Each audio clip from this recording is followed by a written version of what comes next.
মানুষ সাংসারিক বস্তু, ব্যক্তি প্রভৃতির সঙ্গে যত নিজের সম্পর্ক স্বীকার করে ততই সে পরাধীন হয়ে পড়ে। যদি সে কেবল ভগবানের সাথে নিজের সম্পর্ক স্বীকার করে তবে সে চিরকালের জন্য স্বাধীন হয়ে যাবে। সাধক নিজেকে ভগবানের মনে করে সংসারের কাজ করলে সংসারের কাজ ঠিক মতো হবে, আর সেই সঙ্গে ভগবানেরও নিজেকে সংসারের মনে করে সংসারের কাজ করলে সংসারের কাজও ঠিক মতো হবে না, আর সেই সঙ্গে ভগবানের কাজ অর্থাৎ ভজন কীর্তনও হবে না। প্রভু আমার, কিন্তু আমার জন্য নয়, বরং আমি প্রভুর জন্য।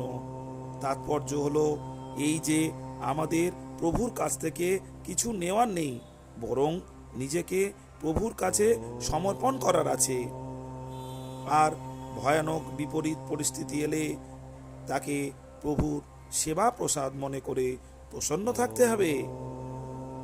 সদুপযোগ করার জন্য বস্তুগুলি নিজের, আর নিজের সমর্পণ করার জন্য ভগবান আপনজন। এই জন্য বস্তুকে সংসারে আর নিজেকে ভগবানে অর্পণ করতে হয়। স্বামীর মৃত্যু হতে পারে, স্বামী স্ত্রীকে ত্যাগ করতে পারে, তবুও সদ্য বিবাহিত কন্যা নতুন বাড়িতে যাবার সময় চিন্তা করে না। কিন্তু ভগবানের কখনো মৃত্যু হয় না, তিনি কখনো ছেড়ে চলে যান না। তাহলে ভগবানের সাথে সম্বন্ধযুক্ত হতে কিসের চিন্তা? ভগবানের স্বভাব হলো ধরে রাখার, ত্যাগ করার কথা তিনি চিন্তাই করতে পারেন না। আমি ভগবানের আর ভগবান আমার, এই একাত্মবোধের সমান কোনো যোগ্যতা, পাত্রতা, অধিকার প্রভৃতি কিছুই নেই।